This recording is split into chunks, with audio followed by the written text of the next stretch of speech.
appreciate it. Okay, so now that you've done these flats, you did an excellent job, by the way. See, now you have the little bit of material that's on there. When we go over to the sanders, now you have a reference point to sand down to, okay? And that's gonna be important when you go on to your actual projects, right? Because you want that line, that reference point to guide you, okay? When you're brand new at this stuff, people have a tendency of sanding too much. So instead of stopping right on that line, you have like this janky thing that comes way down there. Where the black line's at? Where the black line is, right? So now we're just gonna sand to that. But anyways, that's another step. So now we're gonna cut right here. See these lines right here? Yeah. Those are what you call your relief lines or your relief cuts, okay? So we're gonna do the relief cuts before you cut your actual main cut there, right? Okay, so it doesn't have to be right on that line, but something close to it.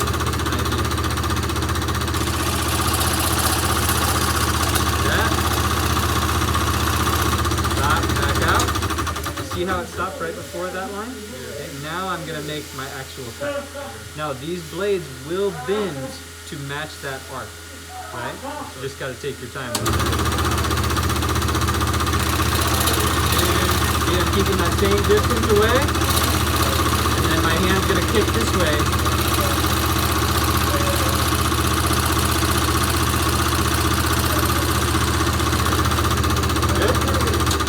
Now you have room to kind of move around, right? Yeah. You're not putting so much tension on that blade, so it's not a risk of you breaking blades. Yeah. Okay. So on that one, continue those. On this one, maybe 2 or 3 lines in here. Same thing over here, 2 or 3 relief cuts, and then make your actual cut. All right, sir. Sound good? Sure. All right, thanks, bud. So you've been holding it with this facing the bottom of your work surface, right? So every once in a while, see how you still have lines here but not here? Flip it around, and because this isn't always 90 degrees, it'll hit that, right? So now you come in here like this, and then hopefully it'll take out those lines, okay? But otherwise this is a little bit different, right? So this is looking really good now, you got that. Now we just need to pick up those lines. In here looks much better than what you had. Remember before it had all those different lines and everything?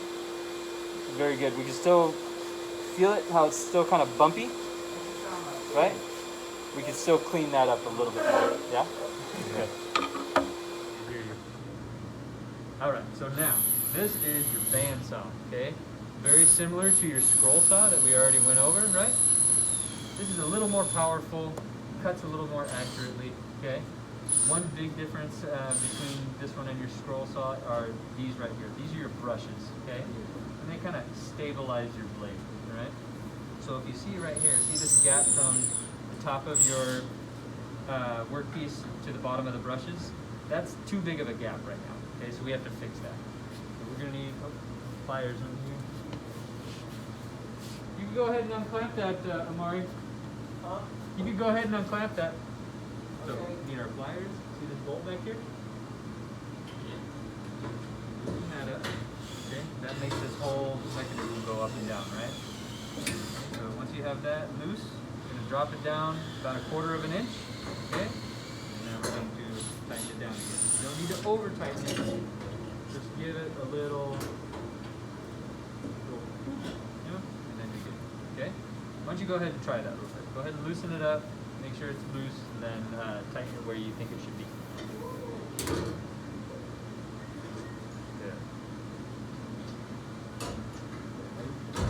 There you go. So I kind of like just to get my finger under here, you know, and like hold it where it needs to be. Right there is going to be good. Yeah. Okay, I'll help you out right now.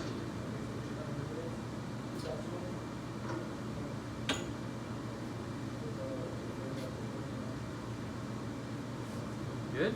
Got it tightened down in there? Oh, shoot. See how it's like stuck? It's just like a little too much, so let's just raise it up maybe like 1/8 of an inch, right? Just like that. And then I like to tighten it with my fingers first. And then these I just keep back here. Okay? So again, we're going to do the same thing that you did over there, right? But just really be mindful of where your fingers are, okay? That one, if you get your finger on there, you're gonna get stitches, right? This one, if you get your finger in there, you might lose a digit, okay? So be really cautious with it, all right? Okay, so you think you're safe, feeling safe with it? Yeah. All right, so I'm gonna be nearby, just do the same thing, go in order, and then do these, remember your relief cuts. Okay. I would go over here, right? Because that kind of warms you up for these more technical cuts over here. All right, there you go. Yep. All right, so let's see. So what are we doing here? Explain for the camera. Sandblasting this plate. Sandblasting the Make plate. sure the sandblaster is working every Good. that much. About that. Checking it, moving the hose. Okay, so And yeah, we got. where do you think is good? Where do you think is bad? This is bad. This is bad. A little bit bad here. A little bit there. Okay, what about corners. in here? Gotta finish it. We got to finish. Oh, so we haven't done that, right? Yeah, get these little pieces. All right. Good. and Remember finish to. the rim. Good job. Remember to reposition the hose, right? And then do the trick to unclogging the hose. What's the trick to unclogging the hose? Move the hose and spray your hand. That's right.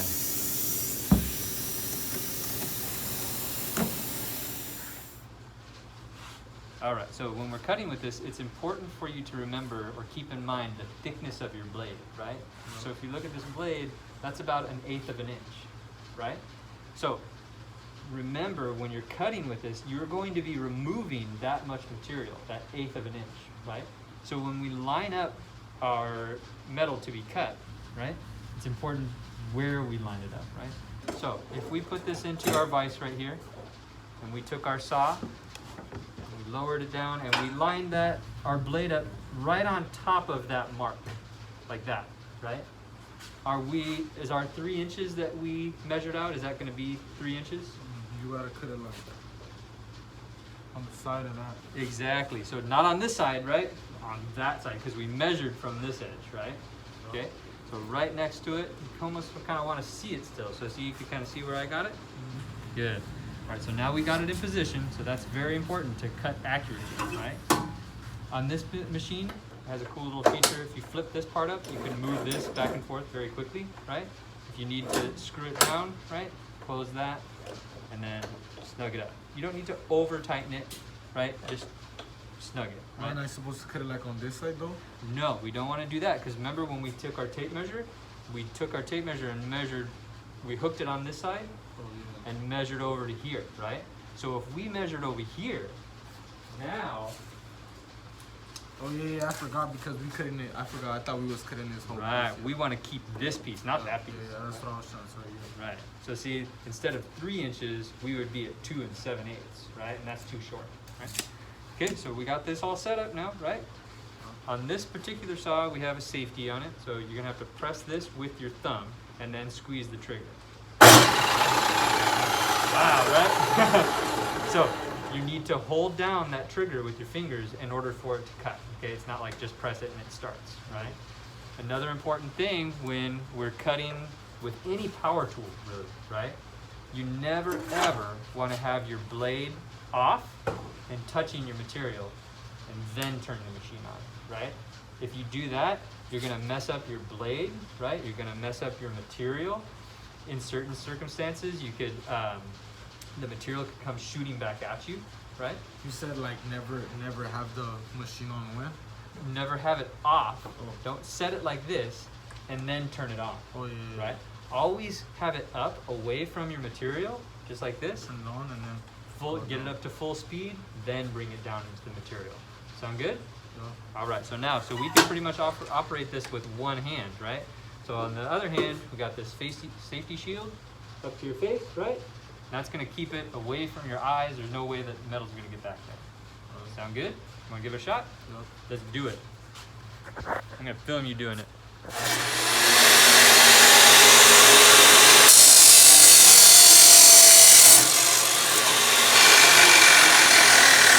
Nicely done!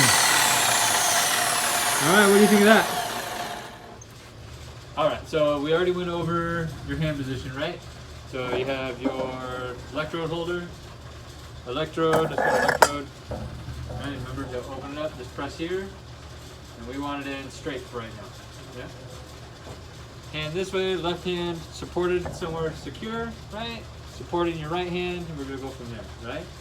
So what we're gonna start off with are your tack welds. Do you know what a tack weld is? What's a tack weld? Huh? That? No. So a tack weld is like a small weld, right?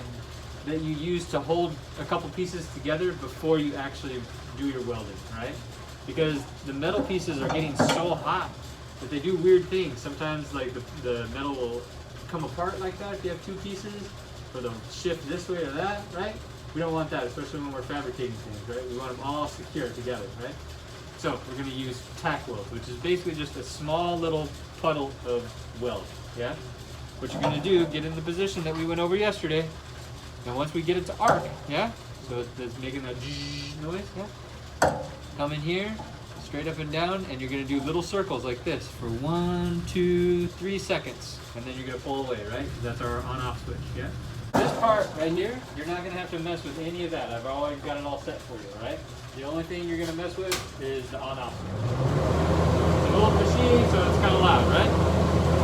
You're gonna need your helmet down so you don't go blind. Okay, and this part down too, okay?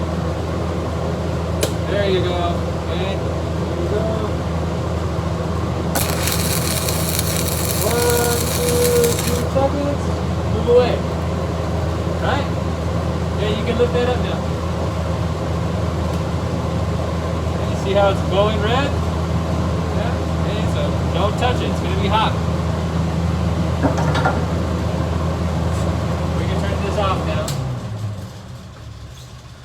Alright, so now it's stopped glowing red, so now we have to chip off our slag. So, do you remember the name of this hammer?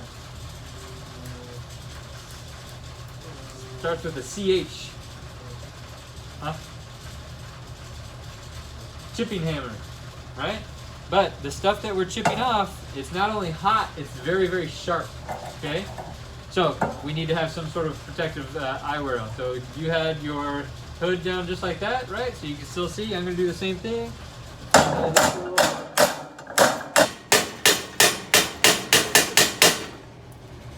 Okay, once we did that, you take your wire brush, kind of clean it up, get all that stuff off there. All right, so see, we just need a little thing like that. All right, you want to give it a shot now? Let's do it. Good. Remember, even though it's not glowing red hot, it's still hot, okay?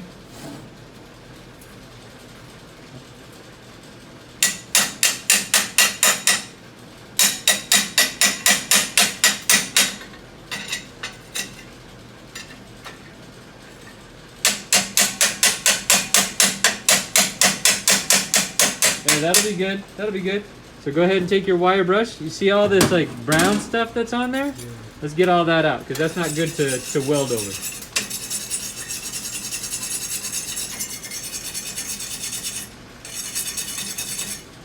All right, good. Let's check out what you got.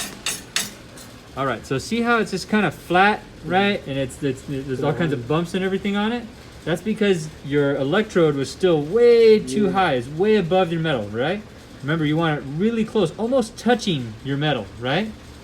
Okay, and then also see how wide it is? Yeah, we want that thing really small. So your circles that are going this way need to be much tighter.